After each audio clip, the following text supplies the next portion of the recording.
Recitation problem 1. A stationary 10 kilogram shell explodes into 3 pieces.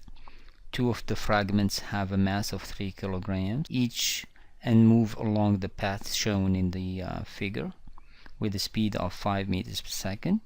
The third fragment moves straight down as shown. What is the speed of the third fragment?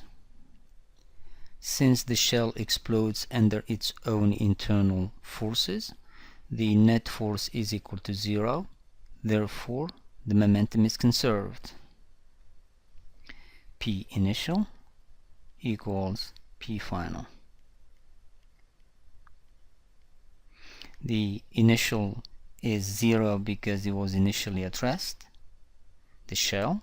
Afterwards, there are 3 pieces, each one moving in a different direction. I'm going to call them M1, M2, and M3 respectively. M1 V1 plus M2 V2 plus M3 V3. Notice that M1 and M2 are the 3 kilograms and they are moving with 5 meters per second, so M1 and M2 are known. M1 equals M2 equals 3 kilograms. Therefore, M3 has to equal 10 minus 6, that equals 4 kilograms. In order to solve for the V3, we need to break the equation into 2 components. That's a vector equation. Alright, let's do the x component first. The left hand side is 0. Now, M1 V1. Let's label this one to be our M1 and this one to be M2. Alright, M1 is going at an angle that makes 50 degrees with the horizontal. We need to break it into 2 components. Notice that the x component is going to have a negative component, V1, since the x component is adjacent to the 50, therefore it's going to be V1 cosine 50. The other one is positive, is going to be V1 sine 50 positive.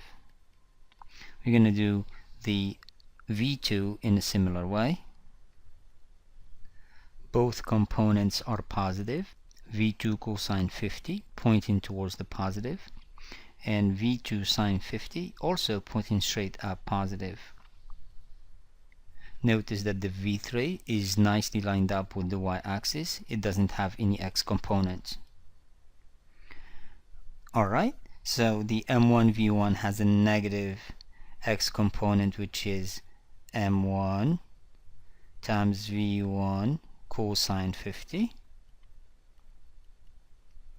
The M2 V2 is the one that is pointing positive. M2 V2 also cosine 50. The M3 V3 doesn't have any x component. Here is the 0. Now let's move on to the y components. 0 on the left hand side all the way. Notice that the components are both positive and they are V sine 50 for both. Therefore, you have a positive M1 V1 sine 50. And also here, M2 V2 sine 50.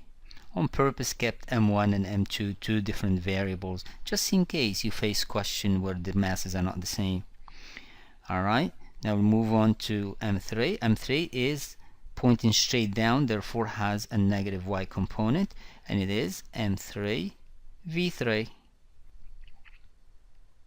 Notice that the x component is completely useless in this question because, look, M1 is going to cancel with this because they are the same, the v's are the same, the 50s are the same, nothing we're going to obtain from the x. In fact, the x component is not important at all.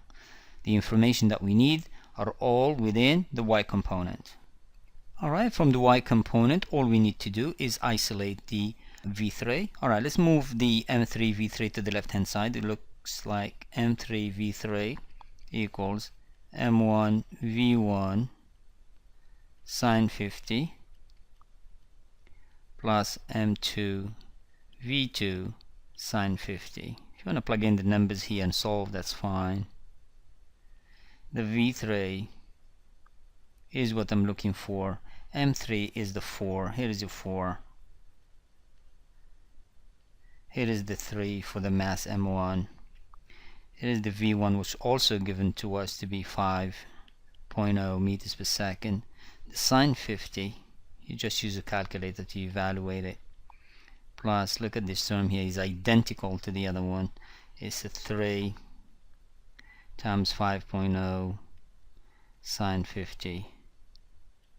Solving for the V3, you're going to obtain 5.7 meters per second. Very simple and straightforward question.